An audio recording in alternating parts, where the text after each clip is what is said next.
राजकीय स्पर्धा लोकशाहीचा अविभाज्य भाग आहे. पण ती कोणत्या कार्यक्रमाला अधिक गर्दी झाली, कोणाचं भाषण अधिक चांगलं झालं किंवा कोणाला समाज माध्यमांवर खूप प्रसिद्धी मिळाली, यापुरता फक्त मर्यादित राहायला नको.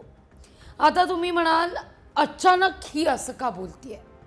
पण युवा मतदार ही आता मात्र एक संख्यात्मक शक्ती ही राहिलेली नाही आहे.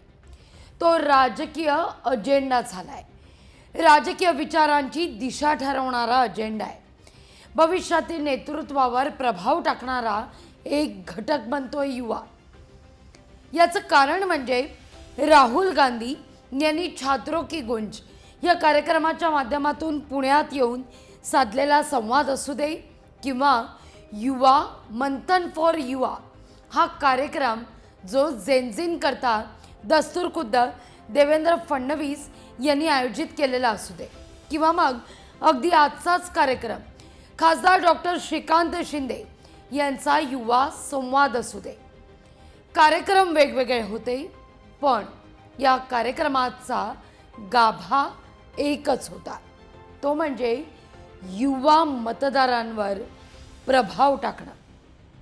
या कार्यक्रमाच्या माध्यमातून प्रत्येकानं वेगवेगळ्या विषयांवर संवाद साधला. राहुल गांधी यांनी अनेक महत्त्वाच्या सामाजिक विषयांना स्पर्श केला, तर तिथं फडणवीसांनी देखील अनेक महत्त्वाचे मुद्दे उपस्थित केले.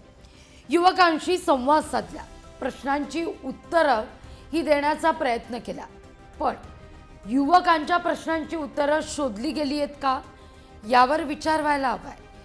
युवा मतदारांच्या मनावर प्रभाव मिळवण्याची ही राजकीय स्पर्धा पाहायला मिळतेय का, अशीही चर्चा या निमित्तानं सुरू आहे.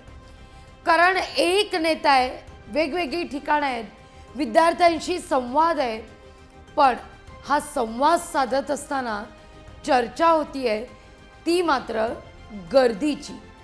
गर्दीच्या स्पर्धेची. हे मात्र आजच्या समाजाकरता फार आश्वासक नाहीये. सामाजिक मानसिकता बदलणं हे गरजेचंच आहे. सक्षम कायदेशीर संस्थात्मक चौकट ही युवकांची निर्माण ही व्हायलाच हवी. पण जेनझींशी संवाद साधत असताना स्पर्धा नको. कुणाच्या कार्यक्रमाला अधिक गर्दी झाली, कोण अधिक चांगलं बोललं, याची चर्चा न राहता कोण अधिक चांगलं काम करतो याची चर्चा व्हायला हवी. युवा आता केवळ ऐकणारे नाही आहेत, श्रोते किंवा प्रेक्षक नाही आहेत. ते सक्रिय झाले आहेत, ते प्रश्न विचारतायत, ते विचार करतायत, निर्णायक बनतायत. त्यांच्या आवाजाला स्थान आणि त्यांना धोरण आणि कृतीची जोड देणं हे नितांत गरजेचं आहे. लोकशाहीत राजकीय स्पर्धा ही निश्चितच अपरिहार्यच आहे आणि ती असलीच पाहिजे, कारण ती नसेल तर लोकशाही जिवंत राहत नाही. पण स्पर्धेला विचारांची खोली, प्रामाणिकपणा आणि जबाबदारीची जोडसुद्धा मिळायला हवी, तरच तो खऱ्या अर्थानं संवाद साधला जाईल. तुम्हाला काय वाटतंय? जेनझींशी संवाद साधण्याची ही स्पर्धा केवळ गर्दी आहे की राजकीय कुरघोडीपुरताच मर्यादित आहे? आम्हाला कमेंटमध्ये कळवा.